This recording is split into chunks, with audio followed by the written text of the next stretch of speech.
हरे कृष्ण गुरु जी। हरे कृष्ण जी, हरे कृष्ण। सुप्रभात गुरु जी। सुप्रभात जी, कैसे हो? बहुत बढ़िया। आपको मालूम है मैं कहाँ से बोल रही हूँ? नहीं, मुझे मालूम नहीं है। हिमाचल प्रदेश, सोलन। अरे वाह, काफ़ी दूर से बोल रहे और हो। हाँ जी, मैं संगीता की सिस्टर हूँ बड़ी, और आशा की भी ननद हूँ मैं। अच्छा, बड़ी। अरे हाँ। वाह। सोलन में तो नमस्कार दीदी। जी, नमस्ते बेटा, नमस्ते। नमस्ते। सोलन में तो हमारे गुरुदेव बहुत रहते थे पहले। हम तो जी गाय पालने वाले आदमी हैं। इस वक्त तो हमारी आधी आधी दोपहर होने वाली है। गाय पाने में पालने वाले तो कृष्ण जी के परम भक्त होते हैं। हाँ जी। अभी अभी गौशाला में ही सुनती हूँ मैं आपकी सारी वाणी। अरे वाह। फिर तो पूरा और 1 घंटा मेरा वहाँ। हाँ जी। बहुत बढ़िया, अति सुंदर।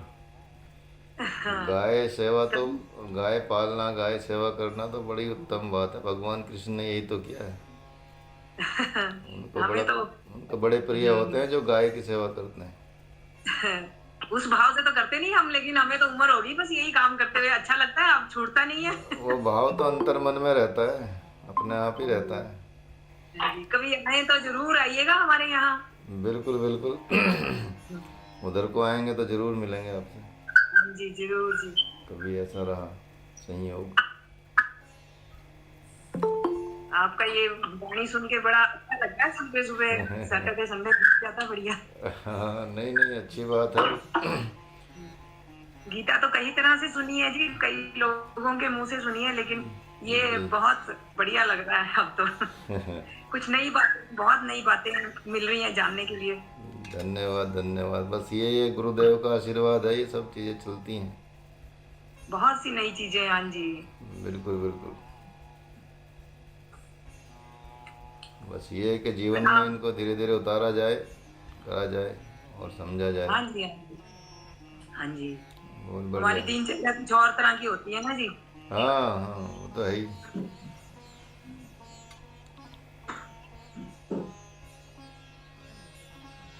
चलिए, तो चलिए जी, चलिए।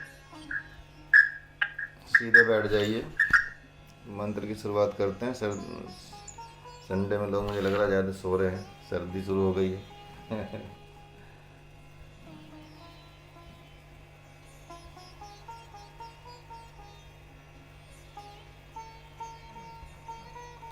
सीधे बैठेंगे, साथ में गुरु मंत्र बोलेंगे। गुरु ब्रह्मा गुरु विष्णु।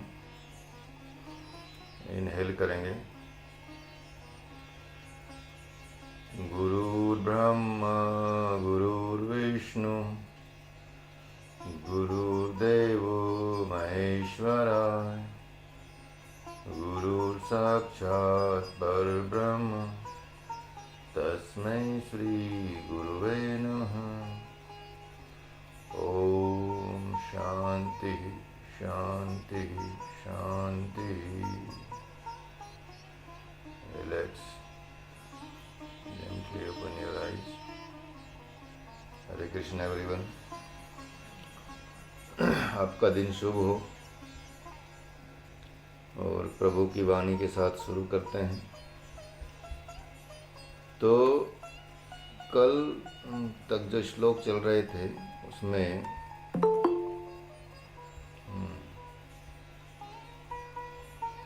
भगवान अयुक्त और युक्त की बात बता रहे थे। भगवान बोल रहे थे कि जो अयुक्त है उसमें सदगुरु के प्रति आस्तिक भाव अर्थात ब्रह्म भाव नहीं होता। अब क्योंकि यहाँ भगवान जो हैं वो सदगुरु बने हुए हैं अर्जुन के, महात्मा अर्जुन के, तो उन्हीं के लिए बता रहे हैं कि जो सदगुरु में आस्तिक भाव नहीं रखता या ब्रह्म भाव नहीं रखता वह अयुक्त व्यक्ति है। अयुक्त किसे कहते हैं? अयुक्त का बताया था भगवान ने कि अयुक्त क्या है। अयुक्त उसे कहते हैं जो ब्रह्म में स्थित नहीं है। और चलो, ब्रह्म में जो स्थित नहीं है तो योग में स्थित है, उसे अयुक्त कहते हैं। योग में स्थित नहीं है तो चलो गुरु योग में तो स्थित हो। तो जो किसी में भी स्थित नहीं है, किसी में भी उसकी श्रद्धा नहीं है, किसी में भी भाव नहीं है, तो उस व्यक्ति को भगवान ने अयुक्त कहा है, जो अर्जुन में ये लक्षण दिखाई दे रहे हैं। ठीक है, लेकिन यहाँ देखने में आता है तो मतलब अर्जुन के बातों से ऐसा लगता है कि क्या अर्जुन ने भगवान को भगवान मान लिया है? क्योंकि ऐसे तो हमारे सामने बड़े सिद्ध महात्मा, बहुत सारे लोग, प्रभु, मतलब सामान्य लोग और विशेष लोग गुजरते रहते हैं, हम मिलते रहते हैं पूरे जीवन में, लेकिन कई बार हम नहीं पहचान पाते सभी लोगों को। ठीक है, इसी तरह से कई बार यदि हमारे सामने भगवान भी आ जाते हैं तो हम भगवान को भी कैसे पहचानें? उनके कोई ऐसे विशेष लक्षण तो वो भगवान दिखाएंगे नहीं, वो तो आपकी बुद्धि पर, विवेक पर आधारित होता है कि आप उनको कैसे पहचानें। तो यहाँ अर्जुन, क्योंकि अर्जुन तो बचपन से उनके साथ खेले हैं, तो वो कैसे मान लें? बाकी सब लोग को भी ऐसा ही लगता है कि ये तो सामान्य एक है, तो मतलब विशेष, लेकिन क्या है कि हमारे साथ ही रहे तो ये तो सामान्य बात है, तो ये भगवान कैसे हो सकते हैं? तो यहाँ अर्जुन को भी लगने लगा है, मतलब ये विचारणीय बात आ जाती है कि क्या अर्जुन ने भगवान को भगवान मान लिया है? लगता तो ऐसा ही है कि उसके थोड़ा थोड़ा मन में इस तरह की भावना जाग गई है, भीतर में भगवत भाव प्रकट हो रहा है उनके। जब मूर्छित बालक की चेतना पल भर के लिए जाती है और वह बालक जब माँ को पहचान लेता है तो वह बड़ी बात मान ली जाती है कि चलो बेहोश था लेकिन इसको पहचान आने लगा, इसको हम पहचान, ये हमको पहचान गया। तो ऐसी ही स्थिति महात्मा अर्जुन की हो गई। ये भगवान हैं ऐसा हृदय में इनके आ तो बहुत बार रहा है, कई बार, किंतु उन पे माया की मार ऐसी पड़ रही है, मायावश वो ऐसे वशीभूत हो गए हैं कि बीच बीच में ग्लिम्प्स आते हैं कि ये भगवान हैं, लेकिन अचानक फिर वो इतना मोह में पड़ जाते हैं, इतना माया में पड़ जाते हैं कि फिर वो भगवान को भूल जाते हैं, या भगवान का स्मरण या भगवान का उसमें उनमें भाव देखना बंद कर देते हैं। वो बंद जानबूझ के नहीं करते, लेकिन माया का ऐसा है कि उसके चक्कर में जब चले जाते हैं तो फिर वो अन्य चीज़ों को भूल जाते हैं। जैसे कभी कभी हम सिनेमा देखते हैं, फिल्म देखते हैं, कभी इतना पार्टी में इसमें वो रहते हैं तो हम बहुत सारी चीज़ें भूल जाते हैं, हमारे जीवन में क्या हो रहा है वो पीछे भी हम कई चीज़ें भूल जाते हैं, क्योंकि हम उस भाव में स्थित हो जाते हैं। तो ये जब माया में, संसार में जब स्थित हो जाता है व्यक्ति और उसमें ज़्यादा मोह में पड़ जाता है तो उस दौरान भगवान को भी भूल जाता है, स्मरण नहीं रहता। जबकि बताया गया है कि यदि आप जप ध्यान, ये इसलिए क्यों कराए जाते हैं?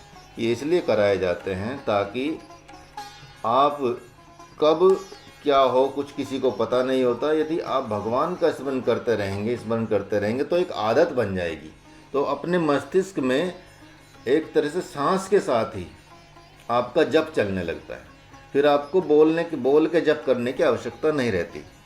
अजपा जप चलने लगता है। जो अजपा जप होता है वो सांस के साथ ही भगवान का स्मरण होने लगता है। सोहम सोहम की ध्वनि अपने आप आने लगती है, किसी मंत्र की ध्वनि अपने आप चलने लगती है। सांस के साथ ही एक लाइन ओम भूर्भुवः स्वः तत्सवितुर्वरेण्यम भर्गो देवस्य धीमे धियो यो न, दूसरी लाइन प्रचोदयात्, दूसरी लाइन। तो इनहेल और एक्सेल ऐसे अपने आप स्मरण होता रहेगा, उसके लिए फिर आपको बोलने की आवश्यकता नहीं है। जब आप जप कर करके अपने आप को इतना साध लेंगे तो 24 घंटे आपका भगवान के साथ स्मरण रहेगा, सानिध्य रहेगा, भगवान के साथ कनेक्टिविटी रहेगी। और चाहे आप किसी भी काम में संलग्न हो, किसी भी वर्क, कोई भी काम कर रहे हो, कोई भी कार्य कर रहे हो, किसी भी माहौल में हो, तो आपको भगवान का स्मरण रहेगा ही रहेगा हमेशा। तो ये स्वतः ही होने लगता है, लेकिन उसके लिए पहले आपको जप करने पड़ते हैं। ठीक है, माला के साथ भी जप कर सकते हैं धीरे धीरे। तो भगवान की स्मरण रहे तो मोह माया में पड़ने के बाद भी आपको स्मरण रहेगा। लेकिन यहाँ उस पर इतना महात्मा अर्जुन पे इतना छा गया है, माया की मार इतनी पड़ रही है कि उसको कुछ का कुछ दिखने और बोलने में आ रहा है।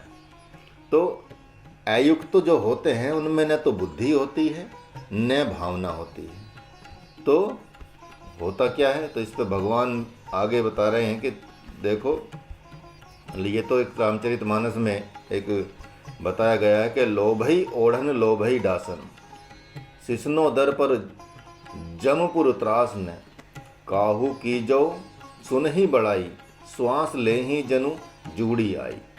जब काहू के देखी विपति, सुखी भय मानुह जगत नृप्ति। स्वार्थ रथ परिवार विरोधी, लंपट काम लोभ अति क्रोधी। ये सारी बुराइयाँ, सारी चीज़ें उसमें आ जाती हैं। मतलब अयुक्त उनकी कैसी भावना होती है, लोभ होता है, लोभ को ही वो ओढ़ते हैं, लोभ को ही पैरते हैं, लोभ मतलब सारा चीज़ें मोह माया इन चीज़ों में, और उस कह सकते हैं कि आसक्त रहते हैं इन चीज़ों में। तो लंपट होते हैं, कामी होते हैं, लोभी होते हैं और अति क्रोधी होते हैं। ये श्री रामचरितमानस के उत्तरकांड में बताया गया है। तो यहाँ भगवान आगे कहते हैं, इंद्रियानाम ही चरताम यन मनो अनुविधीयते, तदस्य हरति प्रज्ञाम वायुर्नावमिवाभ्यसि। तस्मादस्य महाबाहो निगृहीतानि सर्वशः, इंद्रियार्थे बस्तस्य प्रज्ञा प्रतिष्ठा।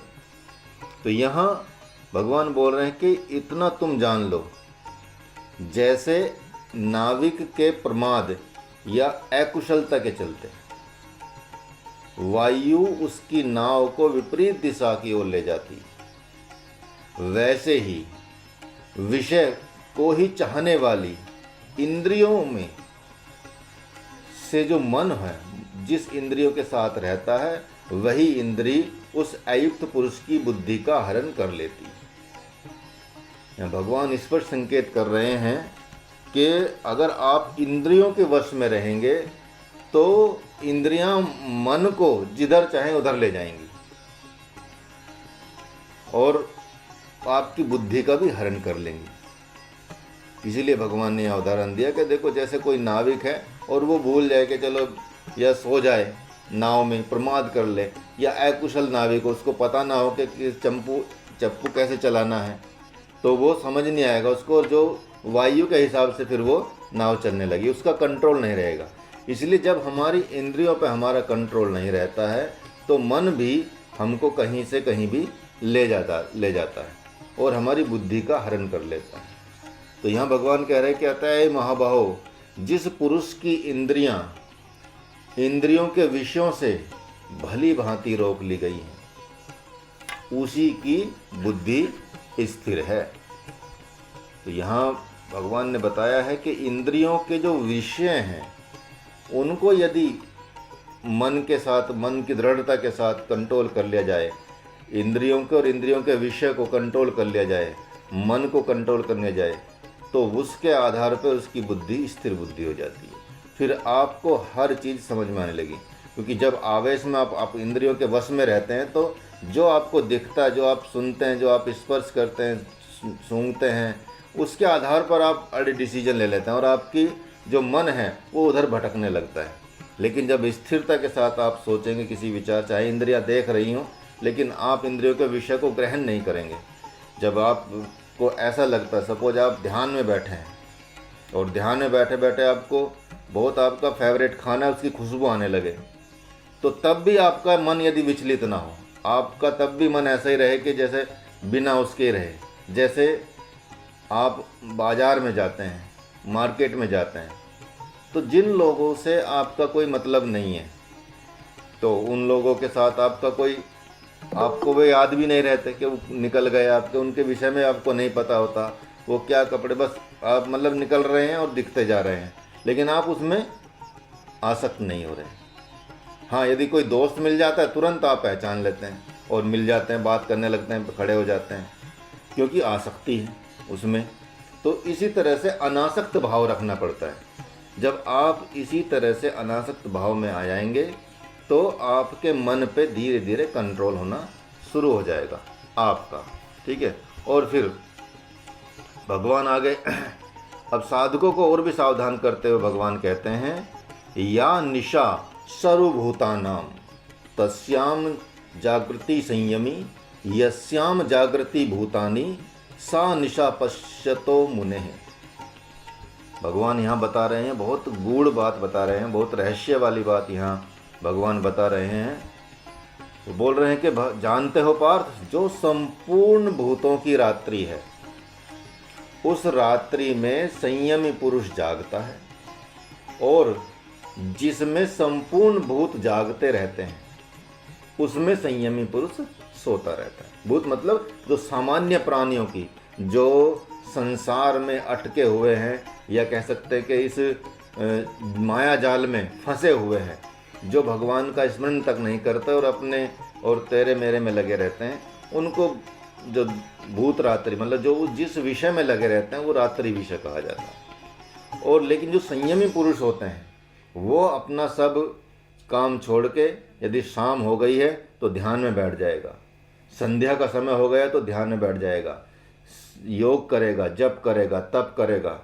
जैसे कि कल आपको बताया है कि संध्या इसलिए होती है क्योंकि संध्या में हमारे जो सुषुम्ना नाड़ी का स्वर चलता है, और सुषुम्ना नाड़ी में कोई भी कार्य शुभ नहीं माना जाता करने के लिए, चाहे आप कोई भी कार्य करें। इसलिए इसमें सबसे ज़्यादा शुभ जो माना जाता है वो भगवान का स्मरण कर माना जाता है, जप माना जाता है, ध्यान माना जाता है, योग माना जाता है, कीर्तन माना जाता है, संकीर्तन माना जाता है। ये सब काम यदि आप उस क्षण में करेंगे, उस आधा एक घंटे के दौरान करेंगे, तो समझिए कि आपकी मतलब ईश्वर की तरफ प्रगति बढ़ती चली जाएगी और आध्यात्मिक आप विकास करते चले जाएंगे, जिस विकास से आपका जो सांसारिक विकास भी कह सकते हैं कि वो आधारित होता है। जब आप आध्यात्मिक विकास करेंगे तो आप स्थित प्रज्ञ पुरुष बनते चले जाएंगे, एक दृढ़ निश्चय वाले, स्थिर बुद्धि वाले व्यक्ति बनते चले जाएंगे। फिर आप आवेश में कोई डिसीजन नहीं लेंगे, आवेश आपको घेर नहीं सकता फिर।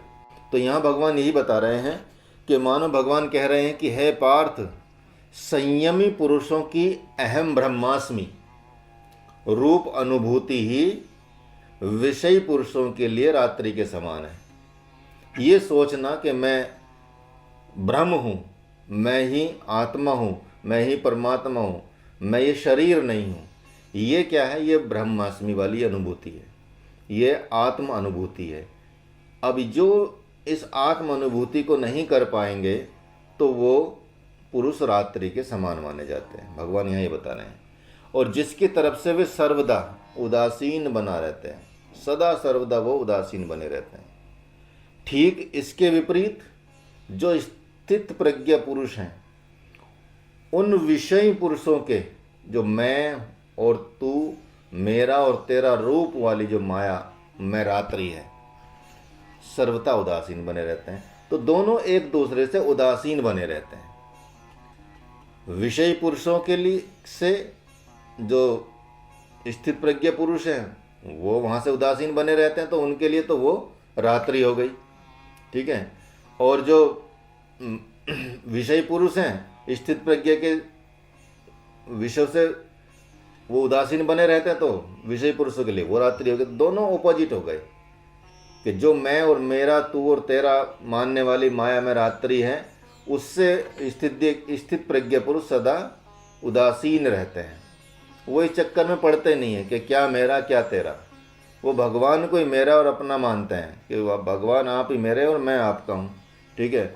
अगर ये भाव आ गया कि भगवान मैं आपका हूँ, तो हर काम फिर जो आपके द्वारा होगा वो भगवान का काम होगा, और भगवान का जो काम होता है वो उत्तम अति उत्तम होता है। भगवान, जैसे किसी ने कहा था कि मतलब कुम्हार जो होता है वो बहुत अपनी काबिलियत के हिसाब से घड़ा बनाता है, बर्तन बनाता है। तो हम भी भगवान के बनाए हुए घड़े हैं, बर्तन हैं। अब जो कुम्हार है वो तो कैसा कुम्हार है आप सोचिए, उसने कितना उत्तम हमको बनाया है, कितना मतलब जिसमें आज तक सुधार की जरूरत नहीं पड़ी। कितने बड़े बड़े वैज्ञानिक कोई भी यंत्र बना दें, कोई भी मशीन बना दें, अगला अपडेट आ जाता है, बड़े बड़े सॉफ्टवेयर बना दें। इस शरीर में ऐसा शरीर बनाया, ऐसा सिस्टम बनाया भगवान ने कि इसमें कभी अपडेट की जरूरत पड़ती नहीं है। संपूर्ण, यदि मनुष्य को संपूर्ण कलाओं से भगवान ने भेजा है, आपके प्रारब्ध के अनुसार, आपके कर्मों के अनुसार यदि ऐसा बनाया है, तो उसका कोई तोड़ नहीं है। इसका मतलब कभी भी सुधार की आवश्यकता नहीं। क्यों? क्योंकि ये कंप्लीट है। ये हमारा शरीर है और हमको जो बनाया ये कंप्लीट बनाया। इसमें कभी भी हजारों करोड़ों वर्षों तक, जब तक सृष्टि रहेगी तब तक भी इसमें कोई अपडेट नहीं आने वाला। ऐसा नहीं कि नाक यहाँ लगा दी तो अब थोड़ा साइड में लगा देते हैं, ठीक है, यहाँ ठीक नहीं बैठ रही है, आँख कहीं और लगा देते हैं, ठीक है, या बाल कहीं और उगा देते हैं। तो ये सारी चीज़ें वो कहीं नहीं है ऐसा। तो ये सारा क्या है, सिस्टम बिल्कुल एकदम अपडेटेड है। तो इतने बड़ी चीज़ें हैं तो जो हमेशा उसका स्मरण हमको करते रहना चाहिए कि उसने हमको जो शरीर दिया है तो उसमें यदि उसका कुछ हिस्सा हम भगवान के लिए लगा दें तो इससे बड़ी क्या बात होगी। तो यहाँ वही रात्रि और मतलब उसकी बात बता रहे हैं। तो कैसे हम अपनी रात्रियों को ब्रह्म रात्रि में बदल सकते हैं, जो संत लोग बदलते हैं, तो हम भी थोड़ा थोड़ा प्रयास उसमें कर सकते हैं। तो उसके लिए आगे बता रहे हैं कि हे महाबाहो, इस रहस्य को न जानने के कारण ही मुझ ब्रह्म रूप दिन को ही ये विपक्षी वीर जो हैं रात्रि मानकर सो रहे हैं। मतलब वो भगवान को पहचान ही नहीं रहे हैं, वो बस अंधेरे में है एक तरह से, ये सोचने के तो डार्क है, और वो सो रहे हैं। इस बात से वो अनभिज्ञ हैं, वो मतलब एक तरह से उनको पहचान नहीं रही है कि जो मैं सामने खड़ा हूँ, ब्रह्म रूपी रात्रि में सामने खड़ा हूँ, और ये लोग पहचान नहीं रहे हैं। यहाँ तक कि मेरी तरफ वो देख भी नहीं पा रहे हैं और इन्हें नींद आ गई है। और ये लोग कैसे हैं? ये लोग तो मात्र मानुष रात्रि, देवरात्रि, असुर रात्रि में ही जागने वाले हैं, और काम ही इनका दिन है, क्रोध ही इनका दिन है, लोभ ही इनका दिन है, राग द्वेष छल कपट पाखंड ही इनका दिन है, जिसमें ये जागते रहते हैं। लेकिन ठीक इसके विपरीत जो संत जन हैं वे माया में विकार रूपी रात्रि में सोते हैं। मतलब उनको उससे कोई मतलब नहीं है, उसके लिए उस रात्रि के लिए वो सोए हुए माने जाते हैं, क्योंकि उसमें वो कोई काम नहीं करते, उसमें उनसे वो उदासीन बने रहते हैं। तो यह मोहमय रात्रि भीतर भी है और यह मोहमय रात्रि बाहर भी है, दोनों तरफ है, मतलब चारों तरफ कह सकते हैं कि, ठीक है, बाहर भी है भीतर भी है। मैं शरीर हूँ, यह मेरा है, यह भीतर भी, भीतर बाहर की रात्रि। तो मतलब संतों ने और शास्त्रों में 4 प्रकार की रात्रि बताई गई है। जैसे यहाँ तो भगवान थोड़ा डिफरेंट एक नया कंसेप्ट दे रहे हैं रात्रि का और दिन का, लेकिन यदि हम 6 बजे से 9 बजे शाम के मानते हैं तो वो मनुष्य रात्रि मानी जाती है, 9 बजे से 12 बजे देवरात्रि मानी जाती है, और 12 बजे से 3 बजे असुर रात्रि मानी जाती है, और 3 बजे से और 6 बजे तक की वो ब्रह्म रात्रि मानी जाती है। ठीक है, तो आप सोचिए कि इसलिए ब्रह्म मुहूर्त का बहुत बड़ा महत्व। 3 बजे से 6 बजे के बीच में यदि कोई उठ के अपना जप तप योग ध्यान पढ़ता भी है, लिखता भी है, तो सबसे ज़्यादा उसको ग्रहण होता है, मतलब सबसे ज़्यादा उसको कह सकते हैं एब्जॉर्व होती है वो नॉलेज, और भगवान का उस पर हमेशा आशीर्वाद बना रहता है। तो वहीं यहाँ वही बात कर रहे हैं कि ये सब मानुष रात्रि, देवरात्रि, असुर रात्रि में ही जागने वाले हैं। ठीक है, असुर रात्रि मतलब 12 से 3 बजे के बीच जो भी आप काम करोगे वह असुर प्रवृत्ति का होता है, उसमें असुर योग लग जाता है। ठीक है, देवरात्रि जो 6 से 9 से 12 बजे तक का होता है, मानुष रात्रि 6 से 9 बजे तक की होती है। ठीक है, तो यहाँ पे ये आप इसको विचारणीय रखें। तो कैसे करते हैं? जो संध्या होती है, संध्या का जो समय होता है, संध्या मतलब जब ब्रह्म मुहूर्त हो गया या फिर 2 टाइम जब मिल रहे हों, उनको भी आप ब्रह्म रात्रि कह सकते हैं, उनको भी ब्रह्म का टाइम कह सकते हैं। दोपहर का भी होता है, सुबह का भी होता है, शाम का भी होता है। तो इन तीनों में जो संध्या का समय बताया गया वह भी ब्रह्म रात्रि उसको कह सकते हैं, या ब्रह्म का दिन भी कह सकते हैं। तो वो जो समय है उसको कैसे मिलाएं, उसको मिलाने के लिए आगे बताया जा रहा है। पहले इसको थोड़ा और समझ लेते हैं कि जो संत जन होते हैं वो माया में विकार रूपी रात्रि में सोते रहते हैं, अर्थात उदासीन रहते हैं, और यह मोह में रात्रि भीतर भी है बाहर भी है। मैं शरीर हूँ, यह मेरा है, यह भीतर भी और बाहर की रात्रि है, जिसमें संत कभी प्रवेश नहीं करते। वो अपने शरीर को कभी शरीर नहीं मानते। वो शरीर को सिर्फ एक साधन और यंत्र के रूप में प्रयोग करते हैं कि ये सिर्फ इसलिए मिला, कुछ टाइम के लिए मिला है, ये आत्मा को तो मिलता रहता। तो आत्मा की ग्रोथ के लिए, हमको भगवान की प्राप्ति के लिए ये शरीर मिला है। और यदि हम इस शरीर को शरीर मानते हुए इसको ऐसा कर लें कि इसी में आसक्त हो जाएं और इसके अलावा हमको कोई और दिखे नहीं, इसी की सेल्फी लेके डालते रहें, तो फिर वो मतलब समझिए कि वो शरीर से इतना लगाव हो गया कि कुछ भी वो सहन करने, मतलब कुछ भी, फिर लोग उनको लूटते हैं मेकअप के नाम पे, फिर क्रीम के नाम पे, ऐसी ऐसी ऐड दिखा के जिनसे शरीरों में आसक्ति रहती है और बाहरी दुनिया एकदम डिफरेंट नज़र आती है। ठीक है, मतलब जो ये मोह, इस तरह से ये सारा जो चल रहा है सोशल मीडिया, सब मोह माया चल रहा है। आदमी कुछ और होता है दिखता कुछ और है। ठीक है, तो ये सब शरीर को ही चमकाने वाली बात लगी रहती, सब उसी में आसक्त रहते हैं। ठीक है, तो इसलिए, लेकिन जो स्थित प्रज्ञा पुरुष होते हैं, जो संत होते हैं, वो संत कभी भी इस चीज़ में प्रवेश ही नहीं कर पाते। इसलिए आपको देखेंगे कि वो कोई ऐसी चीज़ें, मतलब वो उस पर ध्यान ही नहीं देते, चाहे किसी भी तरह की स्थिति में रहें, लेकिन वो सिर्फ आत्मा की शुद्धता पर विशेष ध्यान देते हैं, बाहरी शुद्धता पे वो ज़्यादा ध्यान नहीं देते। ठीक है, तो यहाँ भगवान बता रहे हैं कि हे पार्थ, तुम पांचों जो पांडव हो, इस मोहमय रात्रि से सदा उदासीन रहते आए हो, सदा सजग रहते आए हो, सदा से ही सजग रहे हो। आज तुमको कैसी थकान हो गई? तुम इस माया में रात्रि में सोना चाहते थे। तामस रात्रि, राजस रात्रि, सात्विक रात्रि, ये 3 प्रकार की रात्रियां होती हैं। इस सात्विक रात्रि में ही महाराज युधिष्ठिर के पक्ष से युद्ध की कामना से आए हुए ये सारे महारथी वीर जो हैं जाग रहे हैं, जो तुम्हारी तरफ खड़े हैं। तो इससे सिद्ध होता है कि तुम लोगों की विजय सुनिश्चित है। और दैवी प्रकृति वाले पुरुष सात्विक रात्रि में अर्थात शुभ रात्रि में जागते हैं, और आसुरी प्रकृति वाले अशुभ रात्रि में जागते हैं। तो इसलिए इस प्रकार कोई शुभ में जागता है तो कोई अशुभ में जागता है। तो यहाँ भगवान एक व्यंग्यात्मक बात कर रहे हैं, और कहाँ चोट कर रहे हैं कि जैसे मानो प्रभु कह रहे हो कि माँ गांधारी शुभ रात्रि में जागी, आंखें बंद कर उस पर काली पट्टी बांध ली। वो माँ अनुसुईया की नकल की उसने। तो लगता है भगवान ने अब माँ गांधारी पर आक्षेप किया है। संजय यहाँ अति सावधान होते हैं, और प्रभु ने इस मंत्र के द्वारा बहुतों को लक्ष्य साधा है, बहुत लोगों को कहा है। मतलब जो समझने वाले हैं, जिनके लिए कही जाती है, वो समझ जाते हैं कई बार बात। तो अंधे धृतराष्ट्र के लिए माँ गांधारी को पितामह ने मांगा, किंतु उसका भाई शकुनी उसे देना नहीं चाहता था।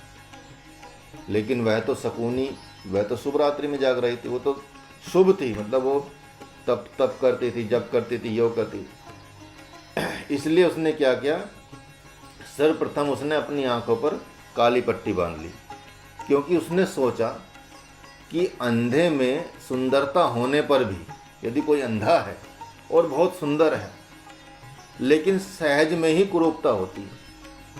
जब आंखें नहीं होंगी किसी की, तो चाहे कितना भी सुंदर रूप हो, तो अचानक आपको देखने से लग जाएगा कि अरे ये तो अंधा है। तो कुरूपता सहज में ही समझ आती है। तो आंखें अपने आप में संपूर्ण सौंदर्य की जननी है, ये मान के चलिए।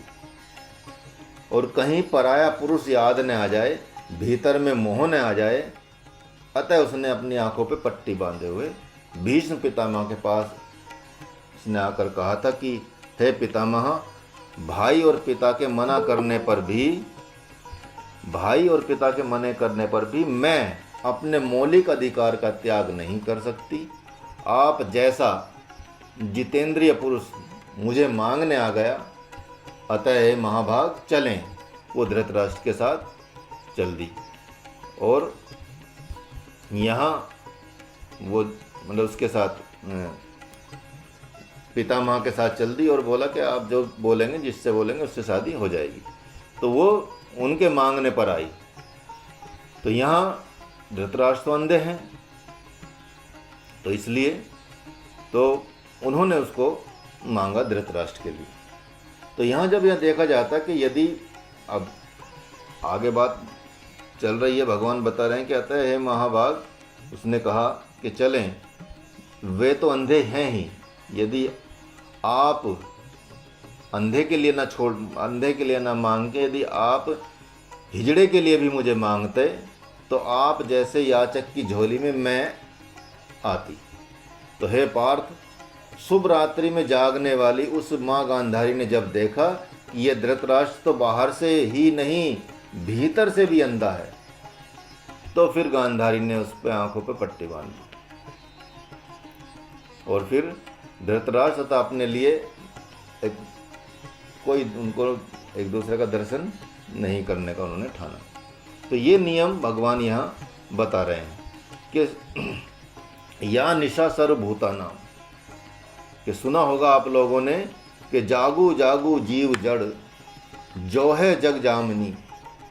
कभी कभी गुरु सो जाते हैं तो उत्तम शिष्य आकर जगा देता है। कई बार ऐसा होता है, कई बार गुरु लोग भी उस रात्रि में चले जाते हैं, तो जो शिष्य उत्तम होता है वो उसको जगाने आ जाता है। जैसे एक छोटी सी स्टोरी आती है, किम पुरुष प्रदेश में जो मत्स्येंद्र नाथ जो थे, जिनके शिष्य गोरखनाथ जी थे, आपने सुना ही होगा। हठ योग को मत्स्येंद्र नाथ जी ने ही दिया है। जो हठ योग की परंपरा है वो नाथ परंपरा से आई है। मत्स्येंद्र नाथ जी ने भगवान शिव पार्वती को सुना रहे थे और मत्स्येंद्र नाथ जी ने उसको मछली के गर्भ में सुना और फिर उन्होंने ये योग दिया, तो हठ योग वहाँ से आया है। तो यहाँ किमपुरुष प्रदेश में मत्स्यनाथ नामक जो महात्मा गोरखनाथ के सदगुरु होते हैं, उन्होंने क्या किया, गंधर्वणियों से उन्होंने शादी कर ली थी और उसके पास जाकर कहा था कि जाग मछिंदर गोरख आया। एक सॉन्ग भी है, गाना भी चलता है, जाग मछिंदर गोरख आया, क्योंकि वो सो गए थे। मतलब सो गए थे का मतलब ये होगा कि वो विषयों में आसक्त हो गए थे और उन्होंने शादी कर ली और उनके साथ रहने लगे। तो वो काम रूपी रात्रि में मत्स्येंद्रनाथ तो सोए हुए थे और काम रूपी रात्रि में जब गुरु सोने लगता है तो यदि वह गुरु ही है, सदगुरु नहीं है, तब शिष्य उसे जगाता है। अपनी भाषा में गीत गाता हुआ शिष्य उनके सिंहासन के पास चला गया और गुरु जान गया कि अब तो जागना ही पड़ेगा। लेकिन तो भी उन्होंने अपने शिष्य गोरखनाथ से कहा कि लो, इस मेरे पुत्र का मैला साफ करके आओ, जिसने मेरी गोद ही गंदी कर दी। बाहर सरोवर है जहाँ धोबी कपड़े धोते हैं, पत्थर रखा हुआ है।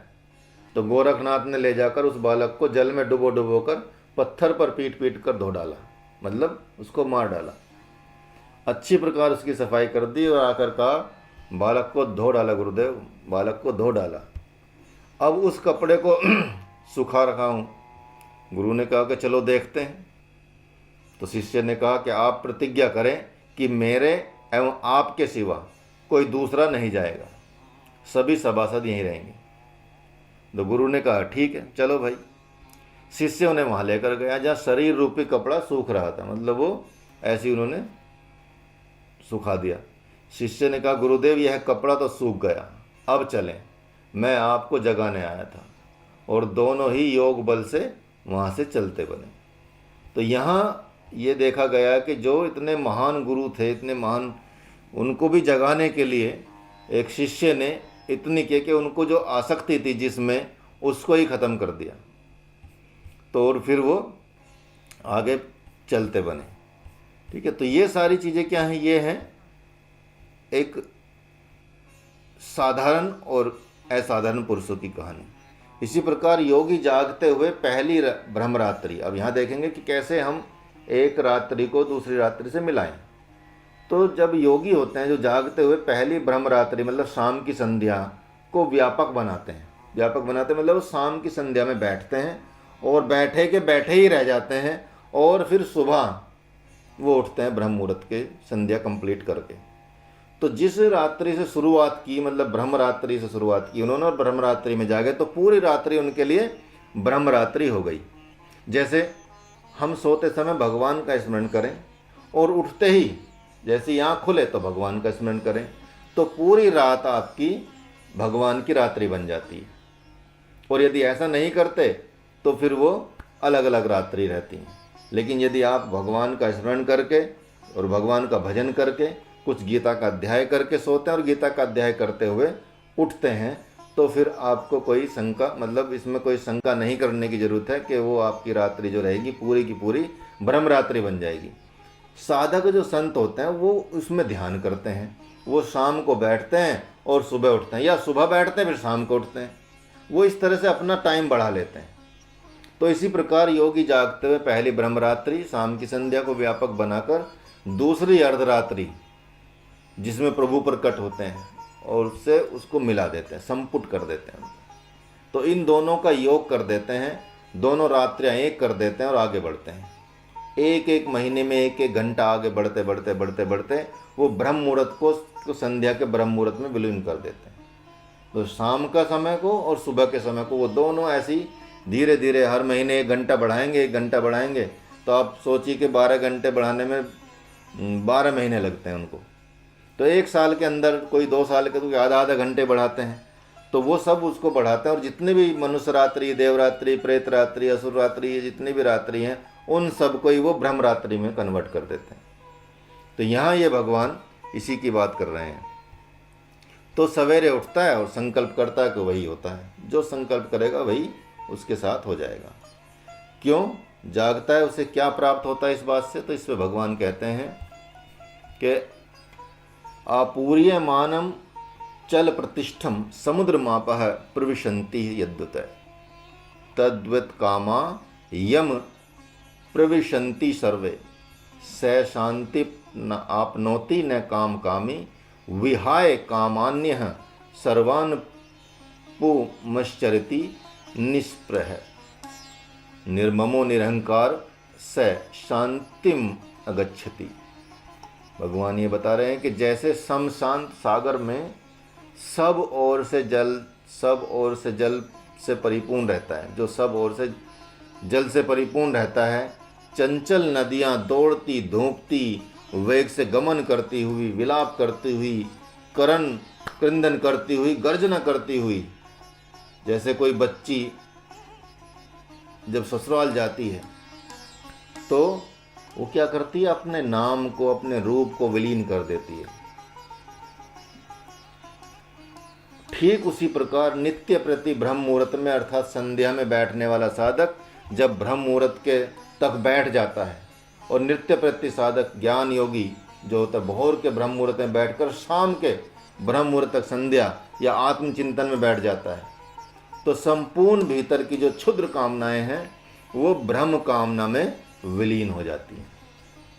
अर्थात काम जो है वो राम में विलीन हो जाता है, जो क्रोध है वो बोध में विलीन हो जाता है, जैसे ही वैसे ही लोभ जो है निर्लोभ में विलीन हो जाता है, राग अराग में विलीन हो जाता है और द्वेष जो है वो प्रेम में विलीन हो जाता है। इसलिए ऐसे संतों के अंदर आप देखोगे एकदम कोई ऐसी भावना नहीं पाई जाती, कभी क्रोध नहीं मिलता जल्दी से उनके, उसमें लोभ नहीं मिलेगा, राग नहीं मिलेगा, हमेशा प्रेम बरसता रहता है, प्रेम की वर्षा होती रहती है। ठीक है, मतलब वो प्रेम के स्वरूप हो जाते हैं। और अचल प्रतिष्ठा वाले उस साधक के लिए जो ब्रह्म में ही स्थित है, मैं शरीर नहीं हूँ, दृष्टा हूँ, ये मान लेता है, इस महासमुद्र में स्थिति में सम शांत बैठा और अहम ब्रह्मास्मि सर्वाहमस्मि रूप जो महावाक्य है हो गया है, मतलब ये हो जाता कि मैं ब्रह्म हूँ, मैं ही ब्रह्म हूँ, ये भाव आ जाता है, सब कुछ ब्रह्म ही है, ये भाव आ जाता है। ठीक है, वो फिर उसको उस दृष्टि से वो दिखता रहता है, उसमें इतनी चेतनता आ जाती है और इस प्रकार वो क्या बन जाता है, परम दृष्टा बन जाता है। परम चेतन रूपता ही उसका समुद्र होना है, मतलब वो समुद्र रूप ही हो जाता है। जैसे सारी नदियाँ समुद्र में जाके समुद्र रूप ही हो जाती हैं और अपना अस्तित्व खो देती हैं, तो उसमें नाना प्रकार की कामनाएं अपने नाम रूप को खोकर ब्रह्म रूप हो जाती हैं। कोई उसकी कामना नहीं रहती, कोई उसका रूप नहीं रहता, कोई उसका शरीर नहीं रहता, कोई उसका अहम नहीं रहता, कोई अहंकार नहीं रहता, मेरा अपना सब कुछ खत्म हो जाता है और सब वो ब्रह्म रूप में ही हो जाते हैं। अर्थात नींद जागृत बन जाती है और जागृति सुसुप्ति बन जाती है, और जो सुसुप्ति है वो तुरिया बन जाती है। तुरियावस्था मतलब ब्रह्म अवस्था इसको कहते हैं। और तुर्याति रूप हो जाता है और आप्त काम पुरुष में विलीन हो जाती है, ये कंप्लीटनेस हो जाता है। तो यहाँ भगवान इसी की बात कर रहे हैं कि सिर्फ और सिर्फ आपको युक्त पुरुष बनना है, अयुक्त नहीं। ठीक है, तो आगे भगवान बताते हैं कि ऐसा ब्राह्मी स्थित है पार्थ नैनाम प्राप्य विमुह्यति स्थित्वास्याम अंत काले अपि ब्रह्म निर्वाण मृच्छति। हे पार्थ, यह ब्राह्मी स्थित है अर्थात यही आत्मरूपता है जिसे प्राप्त होकर वह शरीर से प्राणों के प्रयाण करते समय भी मोहित नहीं होता। अर्थात वह ऐसा नहीं समझता कि मैं प्राण छोड़ रहा हूँ या मेरे प्राण छूट रहे हैं, बल्कि वह निर्वाण ब्रह्म को प्राप्त हो जाता है। अर्थात भीतर बाहर ऊपर नीचे सर्वत्र व्याप्त हो जाता है। मतलब उसको अपने शरीर छोड़ने का कभी दुख नहीं होता, या कभी भी शरीर के लिए वो ऐसा नहीं जीता कि जब अंत काल आ जाए और फिर भी वो ये सोचे कि भाई ये शरीर क्यों छूट रहा है, इतना लगाव उसको कभी नहीं होता। फिर वो उसमें मोहित नहीं हो पाता। जब उसके अंदर ये स्थित प्रज्ञता आ जाती है, ये दृढ़ता आ जाती है, ये भाव आ जाता है, ब्रह्म रूप भाव आ जाता है, अपने आप को वो ब्रह्म रात्रि में जीना सीख लेता है और ब्रह्म ज्ञानी हो जाता है, तो फिर उसको चारों तरफ फिर ब्रह्म ही ब्रह्म दिखाई देता है और वो उसमें विलीन हो जाता है। उसको लगता ही नहीं है कि मैं अलग हो रहा हूँ या मतलब मैं शरीर छोड़ रहा हूँ, वो उसको लगता है कि मैं निर्वाण ब्रह्म को प्राप्त हो रहा हूँ। तो भगवान यहाँ मानो कह रहे हैं कि यह तो ब्रह्म ज्ञानी का लक्षण है, जिसकी तरफ तुम्हारी भी गति हो गई है। तुम कहीं ऐसा न समझ लेना कि आत्मज्ञानी सम शांत होकर कुछ करता ही नहीं, तो इसलिए करना तो पड़ता ही है। तो मानो यहाँ प्रभु कह रहे हैं कि तुम निष्कामी हो पार्थ, निष्कामी हो, संपूर्ण कामनाएं इस समय तुम्हारे में विलीन हो गई हैं। तो उठो, देखो युद्ध का बिगुल बज रहा है। लेकिन दुर्योधन का साहस नहीं हो पा रहा है कि वह कुछ बकवास कर सके। क्यों? इस समय पर भी तुम्हारा ही शासन है, जबकि इस समय पर तो भीष्म पितामह का शासन होना चाहिए था, क्योंकि शंख तो बज गए हैं, नगाड़े बज गए हैं युद्ध के लिए, लेकिन कोई अभी युद्ध को शुरू नहीं कर पा रहा। क्यों? क्योंकि इस वक्त जो है ये टाइम पे भी तुम्हारा कंट्रोल हो गया है। तो तुम्हारे अंदर कितनी वो आ गई है, ब्रह्म शक्ति आ गई है। तो नियम से क्या है, नियम रहता जब बिगुल बज गया और शंखनाद हो गया तो फिर कोई बकवास करने की जरूरत नहीं, तो युद्ध तो अब शुरू हो जाना चाहिए था। लेकिन यहाँ तो इस युद्ध के मैदान में तुम्हारा नियम चलेगा।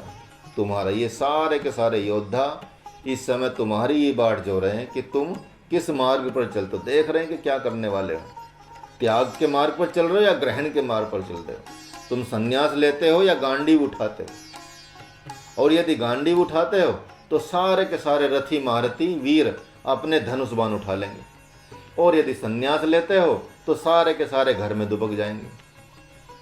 तो इसलिए तुम आत्मा हो पार्थ, तुम आत्मा हो। माँ के गर्भ से लेकर अब तक तुम्हारे में जो ऐसा कोई व्यवहार नहीं देखा गया है कि तुम स्थित प्रज्ञ नहीं हो, और तुम्हारे जैसे निष्कामी के पास ही सकामियों की सकामता पूरी होती है। तुम्हारे जैसे निष्कामी महारथी को पाकर भारतवर्ष के सकाम महारथी वीरों की सकामता पूरी होगी। तो हे पार्थ, अब यहाँ देखिए कि अब उठो और युद्ध करो। अंतरिक्ष में ये साधक सिद्ध महर्षि देवगण प्रतीक्षा कर रहे हैं कि कब तुम बाण उठाओगे और इनके मनोरथ को पूरा करो और इन आतताई असुरों का वध करो। अतः अब तुम जल्दी करो, इन्हें निराश मत करो। तो हे महावीर, युद्ध के बाद तेरा और मेरा चरित्र जब गाया जाएगा तो सकामी भी निष्कामी बन जाएंगे, पुत्रहीन को पुत्र तथा धनहीन को धन प्राप्त हो जाएगा, भक्त को भक्ति प्राप्त होगी और आत्म जिज्ञासु को आत्मज्ञान मिल जाएगा। तो यहाँ भगवान ने इतनी बड़ी बात कह दी है यहाँ पे कि जब मतलब ये गीता जी के बारे में बात कर दी है कि जो इस चीज़ को गाया जाएगा जब उनका गाया जा रहा है जो भगवत गीता है, कि ये ऐसी चीज़ हो जाएगी, यदि इसको लोग सुनने लगेंगे, इसको वाचने लगेंगे, इसको समझने लगेंगे, इसको पढ़ने लगेंगे, इसका पाठ करने लगेंगे, तो जो सकामी होंगे वो निष्कामी बन जाएंगे, पुत्रहीन जो होंगे उनको पुत्र मिल जाएगा, धनहीन जो होंगे उनको धन मिल जाएगा, भक्त होंगे तो उनको भक्ति मिल जाएगी, और आत्म जिज्ञासु होंगे तो उनको आत्मज्ञान मिल जाएगा। तो इतनी बड़ी बात भगवान ने कह दी। और ये मतलब सारे ऐश्वर्य जो आप चाहते हैं वो भगवान यहाँ संकेत में बता गए हैं कि ये चीज़ें आपको प्राप्त होनी ही होनी हैं। जिसको जो आप चाहोगे वो आपको मिल जाएगा। आप भगवान को चाहें तो भगवान मिल जाएंगे, आप ऐश्वर्य को चाहें तो ऐश्वर्य मिल जाएंगे आपको। ठीक है। महात्मा अर्जुन इस दिव्य आख्यान को सुनकर क्षण भर के लिए वैसे ही जाग गए हैं, जिस प्रकार शमशान में जाकर लोग क्षण भर के लिए जाग जाते हैं।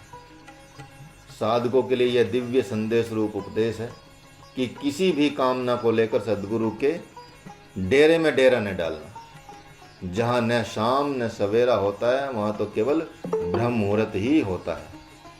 मतलब ये है कि ब्रह्म मुहूर्त, यदि सद्गुरु के आश्रम में आप रह रहे हैं, सद्गुरु के घेरे में आप रह रहे हैं, तो आपके लिए हमेशा ब्रह्म मुहूर्त ही है।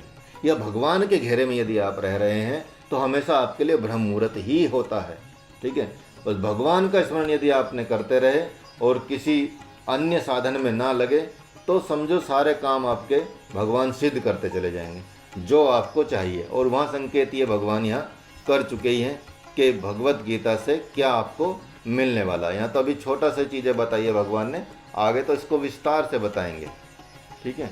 तो यहाँ पर ये आपका दूसरा अध्याय समाप्त हुआ। इसके लिए गुरुदेव ने एक वो लिखा है, एक जिससे दूसरे अध्याय का पाठ का फल मिल जाता है उसको गाने से।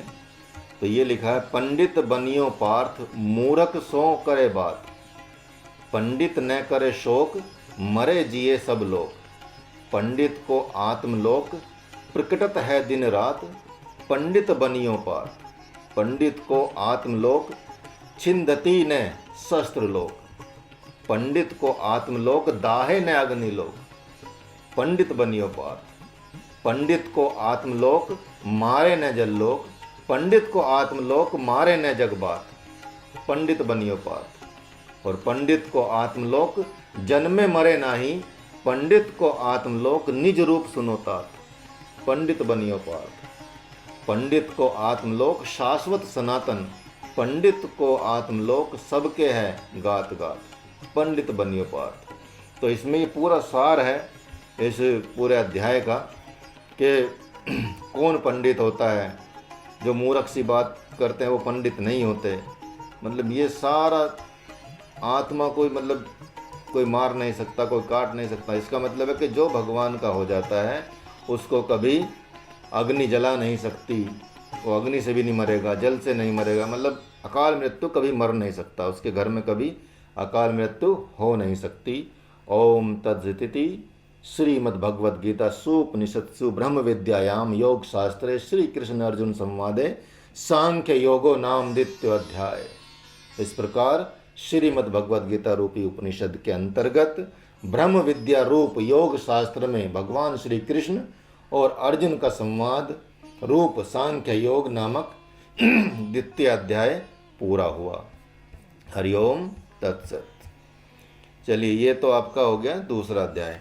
अब यहीं पे ही सांख्य योग नाम का अध्याय समाप्त हुआ है। अब तीसरा अध्याय की शुरुआत करते हैं। थोड़ा भी तो टाइम है, 8-9 मिनट है।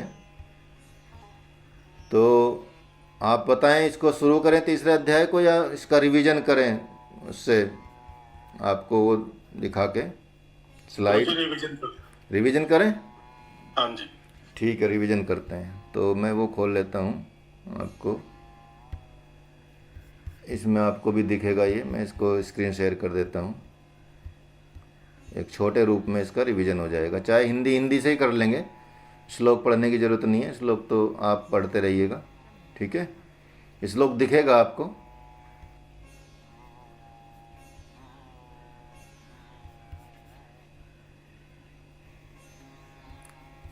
एक मिनट पहले एक अटेंडेंस ले लेता हूँ आप लोगों की।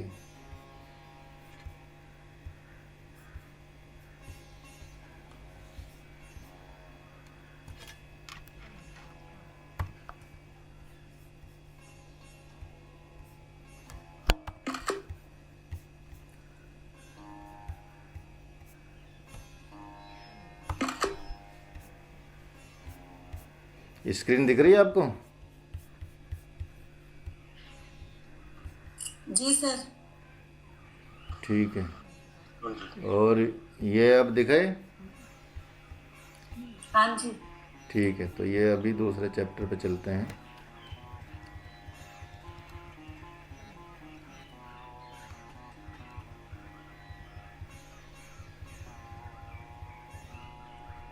दूसरे अध्याय का ये है श्रीमद् भगवद गीता अध्याय 2 सांख्य योग। इसका नाम है सांख्य योग।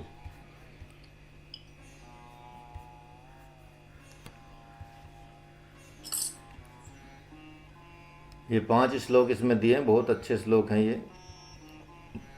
अजोयपि सन्व्यात्मा भूतान्मीश्वरोऽपि सन् प्रकृतिम स्वामिधिष्ठाय संभाव्यात्मया मायया यदा यदा हि धर्मस्य ग्लानिर्भवति भारत अभ्युत्थानं धर्मस्य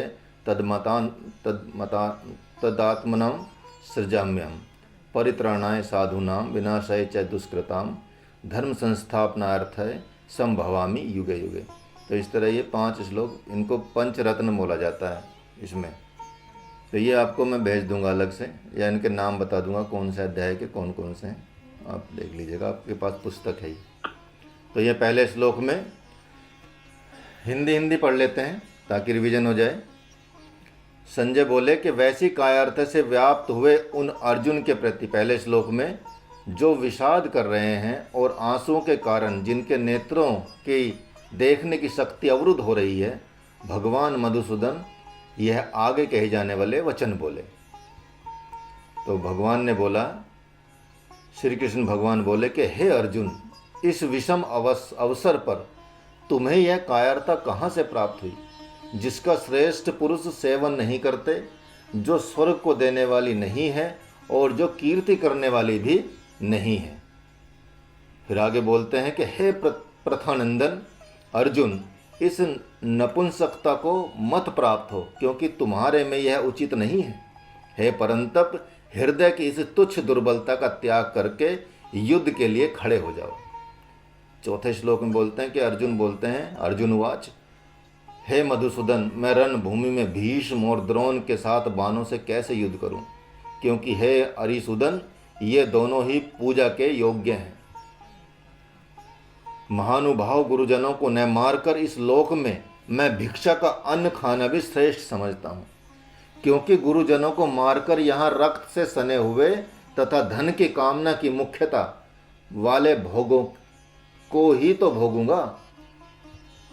तो यहाँ आगे कहते हैं छठे श्लोक में कि हम यह भी नहीं जानते कि हम लोगों के लिए युद्ध करना और न करना, इन दोनों में से कौन सा अत्यंत श्रेष्ठ है, अथवा हम उन्हें जीतेंगे या वे हमें जीतेंगे।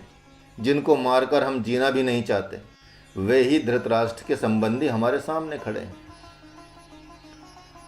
कायरता रूप दोष से तिरस्कृत स्वभाव वाला और धर्म के विषय में मोहित अंतःकरण वाला मैं आपसे पूछता हूँ कि जो निश्चित कल्याण करने वाली हो वह बात मेरे लिए कहिए प्रभु। मैं आपका शिष्य हूँ, आपके शरण हुए शरणागत हुए मुझे दीक्षा दीजिए, शिक्षा दीजिए।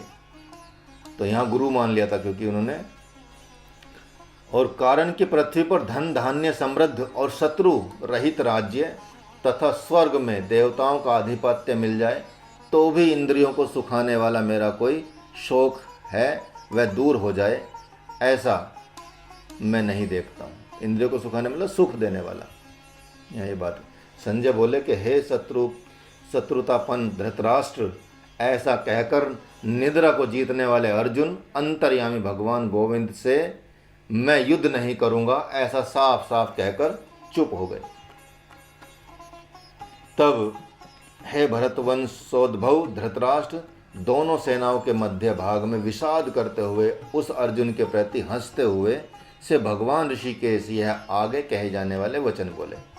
अब यहाँ भगवान बोलते हैं, श्री भगवान वाच, भगवान बोले कि तुमने शोक न करने योग्य का शोक किया है, जिस पे तुम्हें शोक नहीं करना चाहिए था उसका शोक किया है, और विद्वता पंडिताई की बातें कर रहे हो। परंतु जिनके प्राण चले गए हैं उनके लिए, और जिनके प्राण नहीं गए हैं उनके लिए पंडित लोग कभी शोक नहीं करते। किसी काल में मैं नहीं था और तू नहीं था, तथा ये राजा लोग नहीं थे, यह बात भी नहीं है। और इसके बाद भविष्य में भी मैं, तू और राजा लोग हम सभी नहीं होंगे, यह बात भी नहीं है। तो यहाँ देहधारी के इस मनुष्य शरीर में जैसे बालकपन, जवानी और वृद्धावस्था होती है, ऐसे ही दूसरे शरीर की प्राप्ति होती है। ये क्रम है। बच्चा पैदा होगा, फिर बालकपन आएगा, जवानी आएगी, वृद्धावस्था आएगी, मृत्यु आएगी और फिर जन्म हो जाएगा। ये क्रम चलता रहता है। तो ये सिस्टम है। तो ऐसे ही दूसरे शरीर की प्राप्ति होती है। उस विषय में धीर मनुष्य कभी मोहित नहीं होता। तो हे कुंती नंदन, इंद्रियों के विषय अर्थात जड़ पदार्थ जितने भी हैं वो इंद्रियों के विषय होते हैं। तो शीत अनुकूलता, उष्ण प्रतिकूलता के द्वारा सुख और दुख देने वाले हैं तथा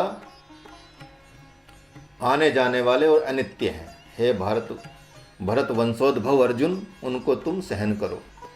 कारण कि हे पुरुषों में श्रेष्ठ अर्जुन, सुख दुख में सम रहने वाले जिस बुद्धिमान मनुष्य को ये मात्रा स्पर्श पदार्थ विचलित जो सुखी दुखी नहीं करते हैं, वह अमर होने में समर्थ हो जाता है। अर्थात वह अमर हो जाता है, फिर उसको कोई मार नहीं सकता। असत का तो भाव विद्यमान नहीं है, मतलब असत्य तो कभी होता नहीं है, और सत्य का कभी अभाव नहीं होता, अभाव विद्यमान नहीं है। तत्वदर्शी महापुरुषों ने इन दोनों का ही तत्व देखा अर्थात अनुभव किया कि असत्य का कभी भाव नहीं होता, वो कभी मौजूद नहीं होता, और सत्य का कभी अभाव नहीं होता, वो कभी मिटता नहीं है। तो ये देखा है महापुरुषों के द्वारा। अविनाशी तो उसको जान जिससे यह संपूर्ण संसार व्याप्त है। इस अविनाशी का विनाश कोई भी नहीं कर सकता। अविनाशी जानने में न आने वाले और नित्य रहने वाले इस शरीर के ये देह अंत वाले कहे गए हैं। इसलिए हे अर्जुन, तुम युद्ध करो। जो मनुष्य इस अविनाशी शरीर को मारने वाला मानता है, जो मनुष्य इसको मरा मानता है, वे दोनों ही इसको नहीं जानते कि यह है क्या, क्योंकि यह न तो मरता है और न ही मारा जाता है। यह शरीरी मतलब आत्मा की बात की जा रही है। शरीर तो शरीर होता है, बॉडी होता है, लेकिन यह शरीरी मतलब आत्मा।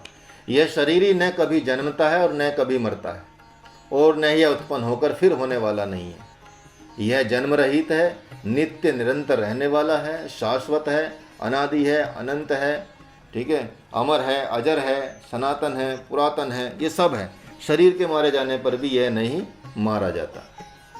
हे प्रथानंदन, जो मनुष्य इस शरीर को अविनाशी, नित्य, जन्म रहित और अव्यय जानता है, वह कैसे किसको मारे और कैसे किसको मरवाएगा? बताओ। मनुष्य जैसे पुराने कपड़ों को छोड़कर दूसरे नए कपड़ों को धारण करता है, ऐसे ही देही पुराने शरीर को छोड़कर दूसरे नए शरीर में चला जाता है। देही मतलब आत्मा, शरीरी मतलब आत्मा की बात की जा रही है। तो यहाँ भगवान बताते हैं आत्मा के बारे में, शस्त्र इस शरीर को काट नहीं सकते, अग्नि इसको जला नहीं सकती, जल इसको गीला नहीं कर सकता और वायु इसको सुखा नहीं सकती। तो यह शरीरी काटा नहीं जा सकता, या जलाया नहीं जा सकता, या गीला नहीं किया जा सकता, और यह सुखाया भी नहीं जा सकता। कारण कि यह नित्य रहने वाला, सब में परिपूर्ण, अचल, स्थिर स्वभाव वाला और अनादि है। यह देही प्रत्यक्ष नहीं दिखता, डायरेक्ट नहीं दिखता, यह चिंतन का विषय भी नहीं है, और यह निर्विकार कहा जाता है। अतः इस देही को ऐसा जानकर शोक नहीं करना चाहिए। हे महाबाहो, अगर तुम इस देही को नित्य पैदा होने वाला अथवा नित्य मरने वाला भी मानो, तो भी तुम्हें इस प्रकार शोक नहीं करना चाहिए। कारण कि पैदा हुए की जरूर मृत्यु होगी और मरे हुए का जरूर जन्म होगा। अतः इस जन्म मरण रूप परिवर्तन के प्रवाह का निवारण नहीं हो सकता। अतः इस विषय में तुम्हें शोक नहीं करना चाहिए। हे भारत, सभी प्राणी जन्म से पहले अप्रकट थे और मरने के बाद अप्रकट हो जाएंगे। केवल बीच में ही प्रकट दिखते हैं। अतः इसमें शोक करने की कोई बात नहीं है। ये जहाँ मतलब शून्य से थे, शून्य में चले जाएंगे और बीच में थोड़ी देर के लिए दिखते हैं, तो इसमें शोक करने की कोई बात नहीं है। यही हमारे शरीर की स्थिति है। कोई इस शरीर को आश्चर्य की तरह देखता, शरीर मतलब आत्मा, अनुभव करता है, और वैसे ही दूसरा कोई इसका आश्चर्य की तरह वर्णन करता है। तथा अन्य कोई इसको आश्चर्य की तरह सुनता है और इसको सुनकर भी कोई नहीं जानता, अर्थात यह दुर्विज्ञ है। हे भरत वंशोद्भव अर्जुन, सबके देह में यह देही नित्य ही अवध्य है। इसलिए संपूर्ण प्राणियों के लिए अर्थात किसी भी प्राणी के लिए तुम्हें शोक नहीं करना चाहिए और अपने छात्र क्षत्रिय धर्म को देखकर भी तुम्हें विकंपित अर्थात कर्तव्य कर्म से विचलित नहीं होना चाहिए, क्योंकि धर्म में युद्ध से बढ़कर क्षत्रिय के लिए कोई दूसरा कल्याणकारक धर्म नहीं है, कर्म नहीं है। अपने आप प्राप्त हुआ युद्ध खुला हुआ स्वर्ग का दरवाजा भी है। हे प्रथानंदन, वे क्षत्रिय बड़े सुखी भाग्यशाली हैं जिनको ऐसा युद्ध प्राप्त हुआ। क्षत्रिय तो युद्ध प्राप्ति के लिए मतलब खुश होते हैं। अब अगर तू धर्म में युद्ध नहीं करेगा तो अपने धर्म और कीर्ति का त्याग करके पाप को प्राप्त होगा, और सब प्राणी भी तेरी सदा रहने वाली अपकीर्ति का कथन अर्थात निंदा करेंगे। वह अपकीर्ति सम्मानित मनुष्य के लिए मृत्यु से भी बढ़कर दुखदायी होती है, तथा महारथी लोग तुझे भय के कारण युद्ध से हटा हुआ मानेंगे, जिनकी धारणा में तू बहुमान्य हो चुका है। उनकी दृष्टि में तू लघुता को प्राप्त हो जाएगा। तेरे शत्रु लोग तेरी सामर्थ्य की निंदा करते हुए बहुतों से न कहने योग्य वचन भी कहेंगे। उससे बढ़कर और दुख की बात क्या होगी। क्षत्रिय यदि मान लिया युद्ध से भाग जाता तो सबसे बड़ी मतलब सब चला जाता उसका। और अगर युद्ध में तू मारा जाएगा तो तुझे स्वर्ग की प्राप्ति होगी, और अगर युद्ध में तू जीत जाएगा तो पृथ्वी का राज्य भोगेगा। अतः हे कुंती नंदन, तू युद्ध के लिए निश्चय करके खड़ा हो जा। जय पराजय लाभ हानि सुख दुख के समान करके फिर युद्ध में लग जा। इस प्रकार युद्ध करने से तू पाप को प्राप्त नहीं होगा। तो हे पार्थ, यह समबुद्धि तेरे लिए पहले सांख्य योग में कही गई, और अब तू इसको कर्म योग के विषय में सुन। जिस समबुद्धि से युक्त हुआ तू कर्म बंधन का त्याग कर देगा। मनुष्य लोक में इस समबुद्धि रूप धर्म के आरंभ का नाश नहीं होता, तथा इसके अनुष्ठान का उल्टा फल भी नहीं होता, और इसका थोड़ा सा भी अनुष्ठान जन्म मरण रूप महान भय से रक्षा कर लेता है। कितनी बड़ी बात यहाँ कर्मयोग के बारे में बताया। अगला चैप्टर कर्मयोगी है, तीसरा चैप्टर। हे कुरुनंदन, इस समबुद्धि की प्राप्ति के विषय में निश्चय वाली बुद्धि एक ही होती है। जिनका एक निश्चय नहीं है, ऐसे मनुष्य की बुद्धियां अनंत और बहुत शाखाओं वाली होती हैं। हे प्रथानंदन, जो कामनाओं में तन्मय हो रहे हैं, स्वर्ग को ही श्रेष्ठ मानने वाले हैं, वेदों में कहे हुए सकाम कर्मों में प्रीति रखने वाले हैं, भोगों के सिवाय और कुछ है ही नहीं ऐसा नहीं कहने वाले हैं, वे अविवेकी मनुष्य इस प्रकार की जिस पुष्पित दिखाऊ अर्थात शोभायुक्त वाणी को कहा करते हैं, जो कि जन्म रूपी कर्म फल को देने वाली है तथा भोग और ऐश्वर्य की प्राप्ति के लिए बहुत सी क्रियाओं को करने वाली हैं, उस पुष्पित वाणी से जिसका अंतःकरण हर लिया गया है तथा भोगों की तरफ खिंच गया है, और जो भोग तथा ऐश्वर्य में अनंत आसक्त हैं, उन मनुष्यों की परमात्मा में एक निश्चय वाली बुद्धि नहीं होती।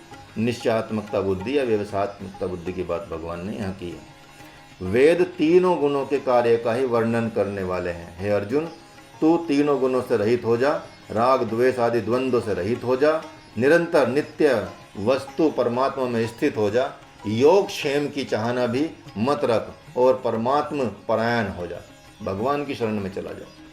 सब तरफ से परिपूर्ण महान जलाशय के प्राप्त होने पर छोटे गड्ढों में भरे जल में मनुष्य का जितना प्रयोजन रहता है अर्थात कुछ भी प्रयोजन नहीं रहता, वेदों शास्त्रों को तत्व से जानने वाले ब्रह्मज्ञानी का संपूर्ण वेदों कर्म कांडों में उतना ही प्रयोजन रहता है, अर्थात कुछ भी प्रयोजन नहीं रहता। कर्तव्य कर्म करने में ही तेरा अधिकार है, फलों में कभी नहीं है। अतः तू कर्म फल का हेतु भी मत बन और तेरे कर्म न करने में भी आसक्ति न हो। हे धनंजय, तू आसक्ति का त्याग करके सिद्धि असिद्धि में सम होकर योग में स्थित हुआ कर्मों को कर, क्योंकि समत्व ही योग कहा जाता है। समत्व योग उच्यते। बुद्धि योग समता की अपेक्षा सकाम कर्म दूर से अनंत ही निकृष्ट है। अतः हे धनंजय, तू बुद्धि अर्थात समता का आश्रय ले, क्योंकि फल के हेतु बनने वाले अत्यंत दीन होते हैं। बुद्धि अर्थात समता से युक्त मनुष्य यहाँ जीवित अवस्था में ही पुण्य और पाप दोनों का त्याग कर देता है। अतः तू योग समता में लग जा, क्योंकि कर्मों में योग ही कुशलता है। कर्मों में यदि योग ले आए तो वही आपकी कुशलता हो जाती है। कारण की समता युक्त बुद्धिमान साधक कर्मजन्य फल का अर्थात संसार मात्र का त्याग करके जन्म रूप बंधन से मुक्त होकर निर्विकार पद को प्राप्त हो जाते हैं। जिस समय तेरी बुद्धि मोहरूपी दलदल को भली भांति तर जाएगी, उसी समय तू सुने हुए और सुनने में आने वाले भोगों से वैराग्य को प्राप्त हो जाएगा। जिस काल में शास्त्रीय मतभेदों से विचलित हुई तेरी बुद्धि निश्चल हो जाएगी और परमात्मा में अचल हो जाएगी, उस काल में तू योग को प्राप्त हो जाएगा। अर्जुन यहाँ बोलते हैं कि हे केशव, परमात्मा में स्थित स्थिर बुद्धि वाले मनुष्य के क्या लक्षण है। स्थिर प्रज्ञा मनुष्य की बात कर रहे हैं। वह मनुष्य बुद्धि व स्थिर बुद्धि वाला मनुष्य कैसे बोलता है, कैसे बैठता है, कैसे चलता है, उसका व्यवहार क्या है। तो भगवान बोले, हे पृथ्वानंदन, जिस काल में साधक मन में आई हुई संपूर्ण कामनाओं का भली भांति त्याग कर देता है और अपने आप में ही संतुष्ट रहता है, उस काल में वह स्थिर बुद्धि कहा जाता है। दुखों की प्राप्ति होने पर जिसके मन में उद्वेग नहीं होता और सुखों की प्राप्ति होने पर जिसके मन में स्पृहा नहीं होती, तथा जो राग भय क्रोध से सर्वथा रहित हो गया है, वह मननशील मनुष्य स्थिर बुद्धि वाला कहा जाता है। सब जगह आसक्ति रहित हुआ जो मनुष्य उस शुभ अशुभ को प्राप्त करके न तो प्रसन्न होता है और न ही द्वेष करता है, उसकी बुद्धि स्थिर होती है। जिस तरह से कछुआ अपने अंगों को सब ओर से समेट लेता है, ऐसे ही जिस काल में यह कर्मयोगी इंद्रियों के विषयों से इंद्रियों को सब प्रकार से हटा लेता है तथा उसकी बुद्धि स्थिर हो जाती है, तो निराहारी इंद्रियों के विषय से हटने वाले मनुष्य के भी विषय को निवृत्त हो जाते हैं, पर रस निवृत्त नहीं होता। परंतु परमात्म तत्व का अनुभव होने से इस स्थित प्रज्ञा मनुष्य का रस भी निवृत्त हो जाता है, अर्थात उसकी संसार में रस बुद्धि नहीं होती। कारण कि हे कुंती नंदन, रस बुद्धि रहने से यत्न करते हुए विद्वान मनुष्य की भी प्रथमनशील इंद्रियां उसके मन को बलपूर्वक हर लेती है। कर्मयोगी साधक उन संपूर्ण इंद्रियों को वश में करके मेरे परायण होकर बैठे, क्योंकि जिसकी इंद्रियां वश में है उसकी बुद्धि स्थिर है। विषयों का चिंतन करने वाले मनुष्य की उन विषयों में आसक्ति पैदा हो जाती है, आसक्ति से कामना पैदा हो जाती है, कामना से बाधा क्रोध पैदा होता है, क्रोध पर सम्मोह अर्थात मूढ़ भाव हो जाता है और सम्मोह से स्मृति भ्रष्ट हो जाती है और स्मृति भ्रष्ट होने पर बुद्धि विवेक का नाश हो जाता है और बुद्धि का नाश होने पर मनुष्य का पतन हो जाता है। परंतु वशीभूत अंतःकरण वाला कर्मयोगी साधक राग द्वेष से रहित अपने वश में की हुई इंद्रियों के द्वारा विषयों का सेवन करता हुआ अंतःकरण की निर्मलता को प्राप्त होता है। अंतःकरण की निर्मलता प्राप्त होने पर साधक के संपूर्ण दुखों का नाश हो जाता है और ऐसे शुद्ध चित्त वाले साधक की बुद्धि निसंदेह बहुत जल्दी परमात्मा में स्थिर हो जाती है। जिसके मन इंद्रियां संयमित नहीं है, ऐसे मनुष्य की व्यवसायत्मिका बुद्धि नहीं होती और व्यवसायत्मिका बुद्धि न होने से उस अयुक्त मनुष्य में निष्काम भाव अथवा कर्तव्य परायणता का भाव नहीं होता। निष्काम भाव न होने से उसको शांति नहीं मिलती। फिर शांति रहित मनुष्य को सुख कैसे मिल सकता है। कारण कि अपने अपने विषयों में विचरती हुई इंद्रियों में से एक ही इंद्रिय जिस मन को अपना अनुगामी बना लेती है, वह अकेला मन जल में नौका की वायु की तरह उसकी बुद्धि को हर लेता है। इसलिए हे महाबाहो, जिस मनुष्य की इंद्रियां इंद्रियों के विषय से सर्वथा वश में की हुई है, उनकी बुद्धि स्थिर है। संपूर्ण प्राणियों की जो रात अर्थात परमात्मा से विमुखता है, उसमें संयमी पुरुष मनुष्य जागता है और जिसमें सब प्राणी जागते हैं, भोग और संग्रह में लगे रहते हैं, वह तत्व को जानने वाले मुनि की दृष्टि में रात है। जैसे संपूर्ण नदियां जल चारों ओर से जल द्वारा परिपूर्ण समुद्र में आकर मिलती हैं, पर समुद्र अपनी मर्यादा में अचल स्थिर रहता है, ऐसे ही संपूर्ण भोग पदार्थ जिस संयमी मनुष्य को विकार उत्पन्न किए बिना प्राप्त होते हैं, वही मनुष्य परम शांति को प्राप्त होता है, भोगों की कामना वाला नहीं होता। जो मनुष्य संपूर्ण कामनाओं का त्याग करके स्पृह रहित, ममता रहित और अहंता रहित होकर आचरण करता है, वह शांति को प्राप्त होता है। तो हे प्रथानंदन, यह ब्राह्मी स्थिति है। इसको प्राप्त होकर कभी कोई मोहित नहीं होता। इस स्थिति में यदि अंतकाल में भी स्थिति हो जाए तो निर्वाण, शांति और ब्रह्म की प्राप्ति हो जाती है। तो ये आपका फिर अगला अध्याय रहेगा कर्मयोग। ठीक है, तो ये आपको कहाँ गया होगा।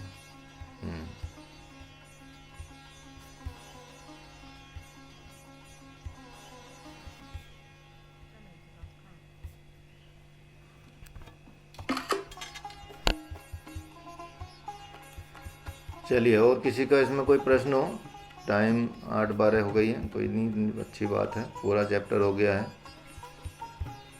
और इसके साथ साथ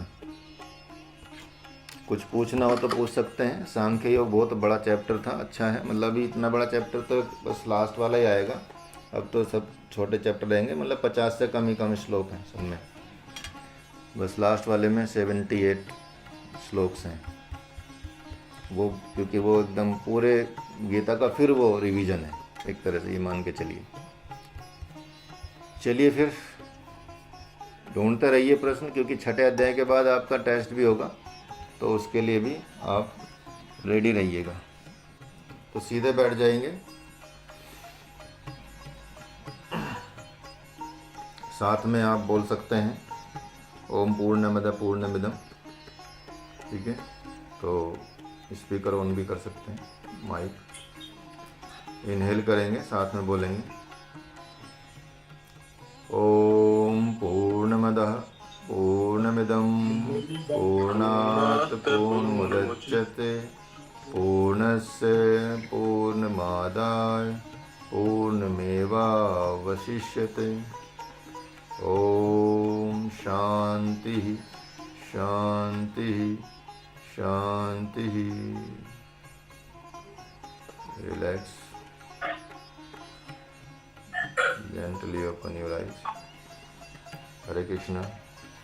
तो आप सभी योग करते रहिए और संध्या का वो कीजिए, और एकादशी का व्रत जरूर रखिएगा, रखना शुरू कर दीजिए। गृहस्थों के लिए बहुत ज़रूरी होता है एकादशी का व्रत रखना।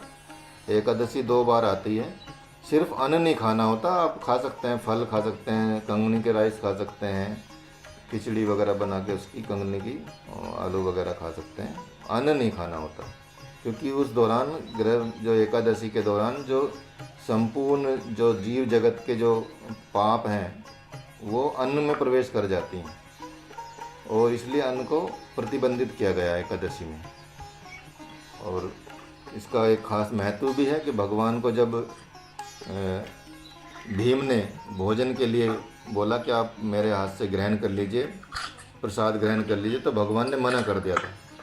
उन्होंने कहा कि तुम्हारे हाथ से मैं ग्रहण नहीं करूँगा, क्योंकि तुम एकादशी का व्रत नहीं करते हो। तो भीम ने कहा कि मैं तो बहुत खाता हूँ, मैं तो व्रत रख ही नहीं सकता, मुझे तो एक दिन में बहुत खाना चाहिए, तो उसका कोई उपाय बताओ। तब निर्जला एकादशी का व्रत करने के लिए भगवान ने उनको बोला था कि ठीक है, तुम एक दिन तो रख सकते हो, एक साल में 6 महीने में निर्जला एकादशी, यहाँ वो तो मैं कर लूँगा, एक दिन का तो कोई दिक्कत नहीं, लेकिन हर महीने 2 दिन नहीं हो सकता। ठीक है, तो उनके लिए निर्जला एकादशी। तो इसलिए भगवान जो आपका प्रसाद भी ग्रहण करेंगे वो तभी करते हैं जब आप एकादशी का व्रत रखते हैं। तो गृहस्थों के लिए तो बहुत ज़रूरी है, संत भी करते हैं। हमारे आश्रम में तो हरिद्वार वाले में कुत्ता भी एक एकादशी का व्रत करता है, वो उस दिन उसको कुछ भी देंगे, रोटी देंगे तो खाएगा नहीं, और वो कंगनी की राई देंगे तो वो खाएगा, वो भूखा रहता है। मतलब इतना ज़्यादा वो वहाँ गुरुदेव का प्रताप आ गया है कुत्ते में भी। तो ये है, मतलब बाहर है, सड़क पे रहता है, उसमें ऐसा है। तो इसलिए आपको एकादशी का व्रत करना चाहिए, जब आप संभव हो करना शुरू कर दीजिए। चलिए, धन्यवाद, नमस्कार। हरे कृष्ण सर, हरे कृष्ण गुरु जी। हरे कृष्ण।